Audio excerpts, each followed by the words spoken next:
आजच्या व्हिडिओमध्ये आपण कडू भाजी बनवणार आहोत। ही पावसाळी रानभाजी आहे आणि शरीरासाठी खूपच पौष्टिक आहे। तर बघू शकता ही भाजी मी 2 दिवसाआधी तोडलेली होती, म्हणून ही थोडी वाळल्यासारखी झालेली आहे। फ्रेश कडू भाजी या प्रकारे दिसते। तर बघू शकता कडू भाजी बरोबरच आपण इथे कांदे पण कापून घेतलेले आहे। कांदे आपल्याला सारख्या प्रमाणात घ्यायचे, म्हणजे जेवढी कडू भाजी आहे तेवढेच आपल्याला कांदे घ्यायचे आहेत। आता ही कडू भाजी वाढली आहे म्हणून थोडी कमी दिसते तुम्हाला। तर कडू भाजी आता आपण एका वाट्यामध्ये टाकून घेऊया आणि या भाजीला छान असं स्वच्छ धुवून घेऊया। 1 ते 2 पाण्याने छान ही भाजी स्वच्छ धुवून घ्यायची आहे। तर बघू शकता आता मी इथे पाणी टाकून ही भाजी छान अशी स्वच्छ धुवून घेणार आहे। भाजी धुवून झाल्यानंतर यामधला पाणी छान असं पिळून घ्यायचं आहे। आणि जर भाजी फ्रेश असली तर तुम्ही टोपलीमध्ये ठेवलात धुवून तरी पण त्याच्यातला पाणी सर्व निघून जाते। आता ही भाजी फ्रेश नाही आहे म्हणून आपण या प्रकारे अशी पिळून ठेवत आहोत, म्हणजे सर्व पाणी हा निघून जाणार। भाजी धुवून झाल्यानंतर आपल्याला फोडणी घालायची आहे। तेल गरम झालेला आहे। आता आपण या तेलामध्ये कांदे टाकून घेऊया।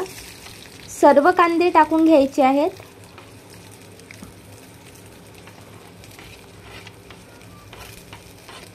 सर्व कांदे टाकून झाल्यानंतर या कांद्यांना छान असं परतून घ्यायचं आहे आणि हे कांदे शिजू द्यायचे आहेत।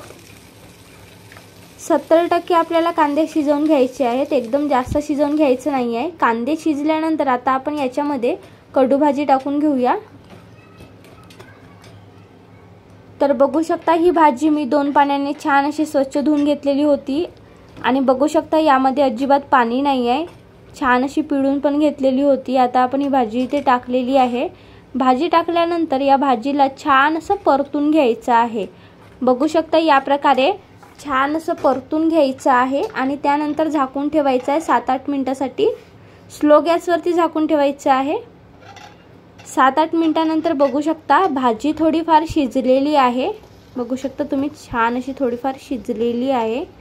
आता आपण याच्यामध्ये काही सुखे मसाले टाकूया।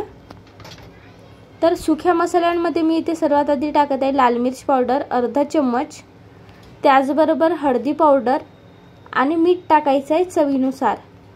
तर बघू शकता अर्धा चम्मचपेक्षा कमीच मीठ टाकलेली आहे आणि या सर्वांना छान असं परतून घ्यायचं आहे। एकदम काही फॅन्सी मसाले याच्यामध्ये टाकलेले नाही आहेत, आपले नॉर्मल जे डेली यूजचे मसाले आहेत तेच आपण इथे टाकलेले आहेत।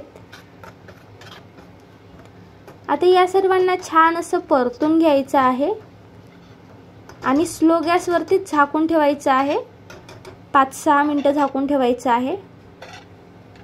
5-6 मिनिटांनंतर बघू शकता भाजी छान अशी शिजलेली आहे। बघा किती छान अशी झणझणीत आपली कडू भाजी तयार झालेली आहे।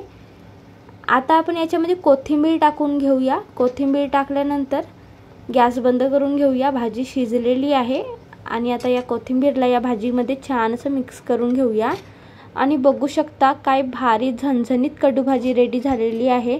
ही भाजी खूपच चविष्ट लागते आणि शरीरासाठी सुद्धा खूप पौष्टिक असते। तर ही भाजी जर तुम्हाला कधी मिळाली तर ही भाजी नक्की बनवा आणि नक्की खा, कारण खूप पौष्टिक असते। आमच्या झाडीपट्टीमध्ये तर ही भाजी खूपच खाल्ली जाते।